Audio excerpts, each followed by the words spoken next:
ജനയുഗം പത്രമാണ് വായിക്കുന്നത്. ഫെബ്രുവരി 18 ചൊവ്വാഴ്ച. സ്വരാജ് ട്രോഫി പുരസ്കാരങ്ങൾ പ്രഖ്യാപിച്ചു. കൊല്ലം മികച്ച ജില്ലാ പഞ്ചായത്ത്. ഭരണ വികസനക്ഷേമ പ്രവർത്തനങ്ങളിൽ മികച്ച പ്രകടനം കാഴ്ചവെക്കുന്ന തദ്ദേശ സ്വയംഭരണ സ്ഥാപനങ്ങൾക്ക് സംസ്ഥാന സർക്കാർ ഏർപ്പെടുത്തിയ സ്വരാജ് ട്രോഫി, മഹാത്മാ അയ്യങ്കാളി പുരസ്കാരങ്ങൾ തദ്ദേശ സ്വയംഭരണ വകുപ്പ് മന്ത്രി എം പി രാജേഷ് പ്രഖ്യാപിച്ചു. കൊല്ലമാണ് മികച്ച ജില്ലാ പഞ്ചായത്ത്. തിരുവനന്തപുരം സംസ്ഥാന തലത്തിൽ 2ാം സമ്മാനം നേടി. സംസ്ഥാന തലത്തിൽ 1, 2 സ്ഥാനങ്ങൾ കരസ്ഥമാക്കിയുള്ള ജില്ലാ പഞ്ചായത്തുകൾക്ക് 50 ലക്ഷം രൂപ, 40 ലക്ഷം രൂപ എന്നീ അവാർഡ് തുകയും സ്വരാജ് ട്രോഫിയും സാക്ഷ്യപത്രവും ലഭിക്കും എന്ന വാർത്തയാണ് ചിത്രത്തോടുകൂടി ജനയുഗം റിപ്പോർട്ട് ചെയ്തിട്ടുള്ളത്. ജനകീയ പ്രശ്നങ്ങളിൽ മോഡി സർക്കാർ വലിയ പരാജയം. തൊഴിലില്ലായ്മയും വിലക്കയറ്റവും നേരിടുന്നതിൽ ഗുരുതര വീഴ്ചയെന്ന് India today C voter survey. ദൈനംദിന ചെലവുകൾ ബുദ്ധിമുട്ടാണെന്ന് 64%. കേന്ദ്ര നയങ്ങൾ കോർപ്പറേറ്റ് അനുകൂലമെന്നും മഹാഭൂരിപക്ഷം പറയുന്ന വാർത്തയാണ് ജനയുഗത്തിൻ്റെ റിപ്പോർട്ട്. തൊഴിലില്ലായ്മയും വിലക്കയറ്റവും ഉൾപ്പെടെ ജനകീയ പ്രശ്നങ്ങൾ നേരിടുന്നതിൽ 3ാം നരേന്ദ്രമോദി സർക്കാർ വലിയ പരാജയമാണെന്ന് സർവേ റിപ്പോർട്ട്. ഇന്ത്യ ടുഡേയും സീ വോട്ടർ നടത്തിയ മൂഡ് ഓഫ് ദി നേഷൻ 2025 സർവേയിലാണ് ഇക്കാര്യങ്ങൾ അക്കമിട്ട് നിരത്തുന്നത്. രാജ്യത്തെ തൊഴിലില്ലായ്മ ഗുരുതരമാണെന്ന് സർവേയിൽ പങ്കെടുത്ത 4ൽ 3 പേരും അഭിപ്രായപ്പെട്ടു. 55% പേർ തൊഴിലില്ലായ്മ അതീവ ഗുരുതരമാണെന്നും 21% ഗൗരവമേറിയ വിഷയമാണെന്നും അഭിപ്രായപ്പെട്ടപ്പോൾ 5% മാത്രമാണ് അല്ലെന്ന് പറഞ്ഞിട്ടത്. വടക്ക് കിഴക്കൻ മേഖലയിൽ 64, കിഴക്കൻ മേഖലയിൽ 60, ദക്ഷിണ മേഖലയിൽ 48% വീതം ആളുകൾ തൊഴിലില്ലായ്മ വളരെ ഗുരുതരമാണെന്ന് വിലയിരുത്തി. ഗാനേഷ് കുമാർ മുഖ്യ തെരഞ്ഞെടുപ്പ് കമ്മീഷണറായ വാർത്ത കാണുന്നു. വോട്ടർ പങ്കാളിത്തം വർദ്ധിപ്പിക്കൽ US ഫണ്ടിൽ വിവാദം. പരസ്പരം കുറ്റപ്പെടുത്തി കോൺഗ്രസും BJPയും. വ്യാജമെന്ന് SY ഖുറേഷി. ഇന്ത്യൻ തെരഞ്ഞെടുപ്പിൽ വോട്ടർ പങ്കാളിത്തം വർദ്ധിപ്പിക്കാൻ US ഏജൻസി ഫണ്ട് നൽകിയെന്ന വിഷയത്തിൽ വിവാദം കൊഴുക്കുന്നു. ഇതിനിടെ US ഏജൻസി ഫണ്ട് നൽകിയെന്ന വാദം തള്ളി മുൻ തെരഞ്ഞെടുപ്പ് കമ്മീഷണർ SY ഖുറേഷിയും രംഗത്ത് വന്നു. ഡൽഹിയിൽ ഭൂചലനം. ഡൽഹി ഉൾപ്പെടെ ദേശീയ തലസ്ഥാന മേഖലയിൽ ഭൂചലനം. ഇന്നലെ പുലർച്ചെ 5:30 അനുഭവപ്പെട്ട ഭൂചലനം ജനങ്ങളിൽ പരിഭ്രാന്തി പുലർത്തി. തണുപ്പിന്റെ ആലസ്യം ഇനിയും വിട്ടുമാറാത്ത ഡൽഹി തദ്ദേശവാസികൾക്ക് ഭൂചലനവും കനത്ത ആഘാതമുണ്ടാക്കി എന്നാണ് ന്യൂഡൽഹിയിൽ നിന്ന് റജി കുര്യൻ റിപ്പോർട്ട് ചെയ്യുന്നത്. പാർലമെന്റ് നിയമസഭാ സമ്മേളനങ്ങൾ വെട്ടിച്ചുരുക്കുന്നു. നിയമനിർമ്മാണം പാളുന്നു. ഏറ്റവും കൂടുതൽ ദിവസം സഭ ചേരുന്നത് കേരളത്തിൽ എന്നൊരു വാർത്ത കാണുന്നുണ്ട്. ചാലക്കുടി ബാങ്ക് കവർച്ചയിൽ പ്രതിയെ കുടുക്കിയത് ഷൂസ്. ചാലക്കുടി പോട്ട ബാങ്ക് കവർച്ചാ കേസിൽ പ്രതി റിജിയോ ആന്റണിയിലേക്ക് എത്താൻ പോലീസിന് തുണയായത് ഷൂസിന്റെ നിറം. കവർച്ച കഴിഞ്ഞ് പലതവണ റിജോ വേഷം മാറിയപ്പോഴും ഷൂസ് മാറാൻ മറന്നത് കേസ് അന്വേഷണത്തിൽ പ്രതിയെ പിടികൂടാൻ സഹായകരമായി എന്നാണ് വാർത്ത. ഡൽഹി ട്രെയിൻ ദുരന്തം. ജനറൽ പ്ലാറ്റ്ഫോം ടിക്കറ്റ് നിയന്ത്രണത്തെക്കുറിച്ച് വാർത്ത വരുന്നു. തദ്ദേശ സ്ഥാപനങ്ങൾ രാജ്യത്തിന് മാതൃക എന്ന് മന്ത്രി എം പി രാജേഷ് പറയുന്ന വാർത്ത തൃശ്ശൂരിൽ നിന്ന് കാണുന്നു. ദേശീയ വനിതാ മാധ്യമ പ്രവർത്തക കോൺക്ലേവ് ഇന്ന്. മരാമത്ത് പണികൾക്കുള്ള DSR നിരക്ക് പുതുക്കിയ വാർത്ത വരുന്നു. ഹിമോഫീലിയ ചികിത്സ സാധ്യമായ രീതിയിൽ വികേന്ദ്രീകരിക്കുമെന്ന് വീണ ജോർജ് പറയുന്ന വാർത്തയും കാണുന്നുണ്ട്. ഹിമാചൽ പ്രദേശ് ഡെപ്യൂട്ടി സ്പീക്കറും സംഘവും നിയമസഭാ സ്പീക്കർ സന്ദർശിച്ച കാര്യം തിരുവനന്തപുരത്ത് നിന്ന് റിപ്പോർട്ട് ചെയ്യുന്നു. പാമ്പുകടി മരണം തടയാൻ കർമ്മ പദ്ധതിയെക്കുറിച്ച് വാർത്ത. വനിതാ സംരംഭകത്വ വികസന പരിശീലന പരിപാടി 24 മുതൽ. താൽക്കാലിക അലോട്ട്മെന്റ് ലിസ്റ്റ് പ്രസിദ്ധീകരിച്ച വാർത്ത കാണുന്നുണ്ട്. കേരളത്തിലെ ഫാർമസി കോളേജുകളിലെ B.Pharm 3ാം ഘട്ട അലോട്ട്മെന്റിന് ശേഷം ഒഴിവുള്ള സീറ്റുകളിലേക്ക് പ്രവേശനത്തിലുള്ള താൽക്കാലിക വേക്കൻസി ഫിൽ. ചർച്ചകൾക്കൊരുങ്ങി ട്രംപ്. സമാധാന പദ്ധതിയിൽ യൂറോപ്പിന് ആശങ്ക. ചർച്ചകളുടെ ഫലം അംഗീകരിക്കുന്നില്ല എന്ന് സെലൻസ്കി പറയുന്നു. ഫ്രാൻസ് അടിയന്തര യോഗം വിളിച്ചു ചേർത്തു. ഉക്രൈൻ്റെ വെടിനിർത്തൽ കരാറായിട്ട് ബന്ധപ്പെട്ട വാർത്തയാണ് വാഷിംഗ്ടണിൽ നിന്ന് വരുന്നത്. പാർലമെന്ററി സമിതിയിൽ കള്ളം പറഞ്ഞു. ഇന്ത്യൻ വംശജനായ സിംഗപ്പൂർ MP പിഴ ചുമത്തി.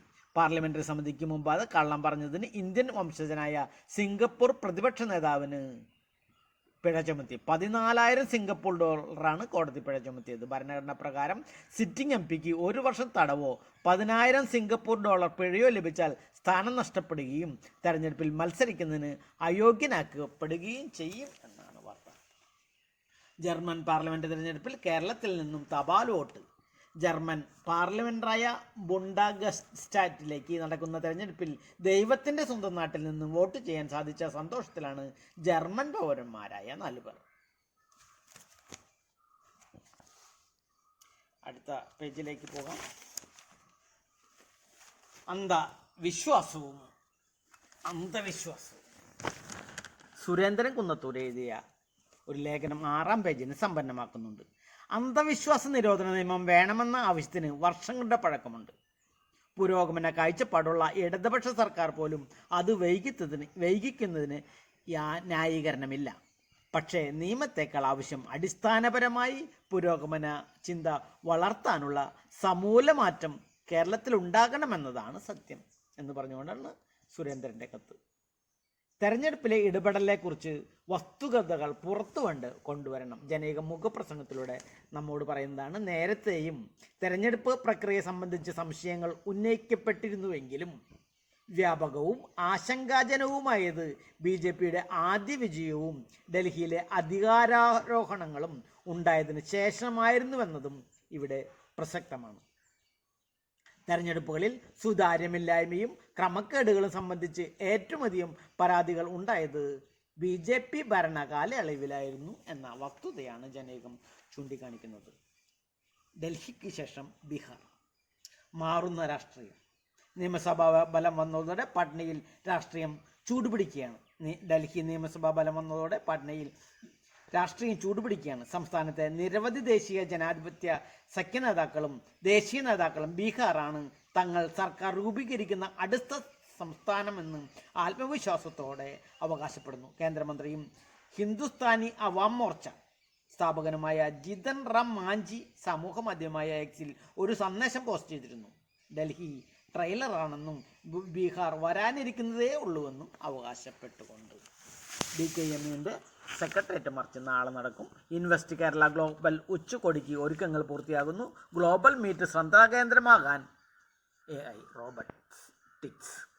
പാതിവില തട്ടിപ്പിൽ ED അന്വേഷണം. ചോദ്യപേപ്പറുകളുടെ കുറവ് മൂലം പരീക്ഷ നടത്തിപ്പിൽ തടസ്സം നേരിടുമെന്ന വാർത്ത തെറ്റാണെന്ന് പറയുന്നു. ഭൗതിക വെല്ലുവിളി നേരിടുന്നവർക്ക് തൊഴിൽ പരിശീലന കേന്ദ്രം അനുവദിക്കണമെന്നുള്ള ആവശ്യം ഉൾപ്പെടുന്ന റിപ്പോർട്ട് JPC റിപ്പോർട്ട് നടപടിക്രമങ്ങൾ ലംഘിച്ചെന്ന് സന്തോഷ് കുമാർ പറയുന്നു. ഏകീകൃത കുർബാന ബാർ ജോസഫ് പ്ലാംപ്ലാനിക്ക് കത്ത് നൽകിയ വാർത്ത. ഹോട്ടലിലെ പീഡനം നടൻ സിദ്ദിഖിനെതിരെ തെളിവുണ്ടെന്ന് പോലീസ് കുറ്റപത്രം തയ്യാറായി. പ്രതിപക്ഷം കേരളത്തിൻ്റെ ശത്രുക്കൾ. മന്ത്രി രാജീവിൻ്റെ വാക്കുകളാണ്. ശശി തരൂർ വിവാദത്തിലെ ചർച്ച കേരളീയരും കേരള വിരുദ്ധരുമെന്ന നിലയിലേക്ക് മാറിയെന്ന് മന്ത്രി P. രാജീവ്. സഭയിലെ പ്രതിപക്ഷം കേരളത്തിലെ ജനങ്ങളുടെ പ്രതിപക്ഷമാകരുത്. കോൺഗ്രസിനുള്ളിലെ പ്രശ്നങ്ങളുടെ മറുപടിയാണ് പ്രതിപക്ഷ നേതാവ് പറഞ്ഞത്. സർക്കാരിനുള്ള മറുപടിയല്ല. VD സതീശന് വീഡിയോ ഇട്ട് മറുപടി പറയാമെന്നും വ്യവസായ മന്ത്രി P. രാജീവ് എറണാകുളത്ത് മാധ്യമപ്രവർത്തകരോട് പറഞ്ഞു. രാജ്യത്ത് 1.1% സ്ഥലത്ത് നിന്ന് 3.8% DGP ആണ് കേരളം സംഭാവന ചെയ്യുന്നതെന്നും P. രാജീവ് ചൂണ്ടിക്കാട്ടി. തരൂരിൻ്റെ ലേഖനം ഇടയിൽപ്പെട്ടത് സുധാകരൻ എന്ന് ബേബി ആലുവ എഴുതിയ ഒരു ലേഖനം കാണുന്നുണ്ട് 7-ാം പേജിൽ. ശശി തരൂരിൻ്റെ ലേഖനത്തെ ചൊല്ലി KPCC പ്രസിഡന്റ് K. സുധാകരനും അദ്ദേഹത്തിനെതിരെ ചരട് വലിപ്പിക്കുന്ന നേതാക്കളും തമ്മിലുള്ള ഉൾപ്പോര് ശക്തമായി. തരൂരിൻ്റെ ലേഖനത്തിലെ വസ്തുതകൾക്കെതിരെ KC Venugopal, VD Satheesan, Ramesh Chennithala, MM Hasan എന്നിവ നേതാക്കൾ ആക്രോശമുയർത്തിയപ്പോൾ സുധാകരൻ വിവാദത്തിൽ കക്ഷി ചേർന്നില്ല. ലേഖനം വായിച്ചില്ലെന്ന് പറഞ്ഞൊഴുകുകയാണ് സുധാകരൻ ചെയ്തത്. എന്നാൽ KPCC പ്രസിഡന്റ് തന്നെ വിളിച്ചെന്നും അഭിപ്രായ സ്വാതന്ത്ര്യത്തിന് അവകാശമുണ്ടെന്ന് പറഞ്ഞെന്നും ശശി തരൂർ വെളിപ്പെടുത്തിയതാണ് മറുപക്ഷത്തെ ചൊടിപ്പിച്ചത്. പോരാത്തതിന് ഇംഗ്ലീഷ് പത്രത്തിൽ എഴുതിയ ലേഖനം ഇംഗ്ലീഷ് അറിയാവുന്നവർക്കേ മനസ്സിലാകൂ എന്ന് തരൂർ പരിഹസിക്കുകയും ചെയ്തിരുന്നു. അനാരോഗ്യം കെട്ടിയേൽപ്പിച്ച് സുധാകരനെ KPCC അധ്യക്ഷ പദവിയിൽ നിന്ന് പുറത്തു ചാടിക്കാൻ പ്രതിപക്ഷ നേതാവടക്കം തന്ത്രങ്ങൾ മെനഞ്ഞപ്പോൾ സുധാകരനെ പിന്തുണച്ച ആളാണ് ശശി തരൂർ.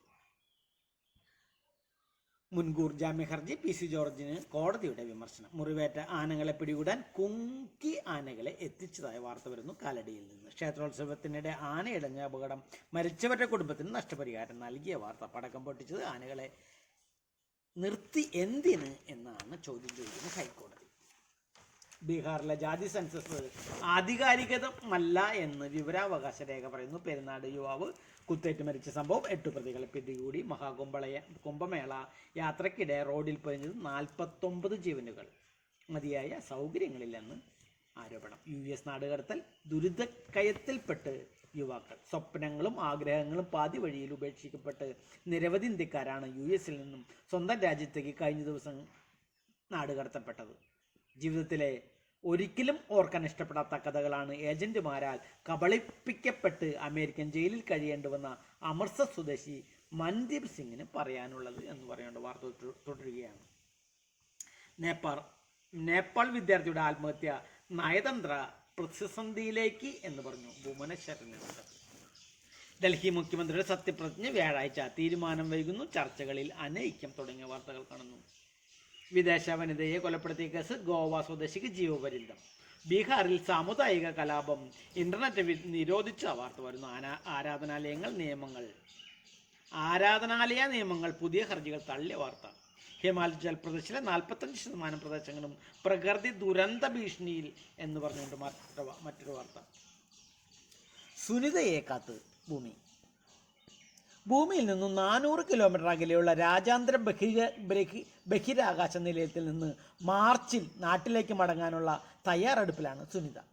കഴിഞ്ഞ ജൂൺ 5-ന് 8 ദിവസത്തെ ഗവേഷണ പരിപാടിക്കാണ് സുനിതയും സഹയാത്രികൻ ബ്യൂച്ച് വിൽമോറും ബോയിങ്ങിൻ്റെ സ്റ്റാർലൈനർ പേടകത്തിൽ ISS-ലെത്തിയത്. പക്ഷേ പേടകത്തിൻ്റെ സാങ്കേതിക തകരാർ മൂലം ബഹിരാകാശവാസം അനന്തമായി നീണ്ടുപോയി.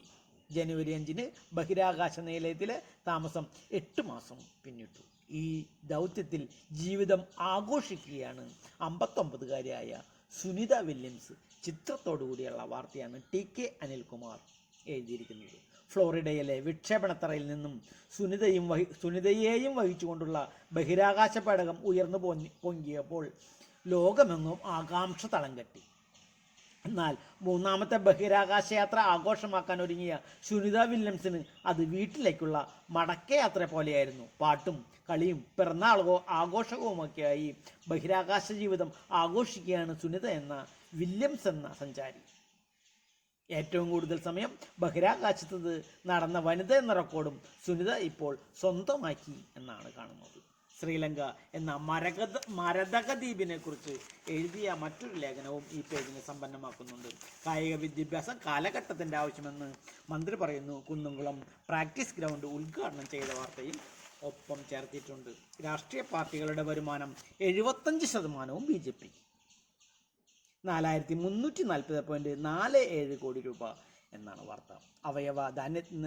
അവയവദാനത്തിന് വിമുഖതയേറുന്ന വാർത്ത കാണുന്നു. അനന്തകൃഷ്ണനെ ക്രൈംബ്രാഞ്ച് കസ്റ്റഡിയിൽ വിട്ടു. പാതിവില തട്ടിപ്പായിട്ട് ബന്ധപ്പെട്ട് 21 അക്കൗണ്ടുകളിലായി എത്തിയത് 143.5 കോടി രൂപ എന്ന് പറയുന്നു. സ്മാർട്ടായി കേരളം. സ്മാർട്ടിലൂടെ തീർപ്പാക്കിയത് 23 ലക്ഷത്തിലധികം അപേക്ഷകൾ. ഡിജിറ്റൽ അഡ്മിനിസ്ട്രേഷൻ്റെ അടുത്ത തലമായി വിശേഷിക്കപ്പെടുന്ന സ്മാർട്ടിലൂടെ ഇതിനകം തീർപ്പാക്കിയത് 23 ലക്ഷത്തിലധികം അപേക്ഷകൾ. 2024 ജനുവരി 1 മുതൽ 87 മുനിസിപ്പാലിറ്റികളും 6 കോർപ്പറേഷനുകളും അടങ്ങുന്ന 93 തദ്ദേശ സ്വയംഭരണ സ്ഥാപനങ്ങളിൽ നിന്നായി 30,57,611 ഫയലുകളാണ് സ്മാർട്ട് വഴി കൈകാര്യം ചെയ്തത്. ഇതിൽ 23,11,357 ഫയലുകളും തീർപ്പാക്കി എന്ന് പറഞ്ഞുകൊണ്ടാണ് ഈ വാർത്ത തുടരുന്നത്. ഇതോടെ ജനയുഗം വാർത്ത വായന ഞാൻ ചുരുക്കുകയാണ്. എല്ലാവർക്കും നന്ദി, നമസ്കാരം.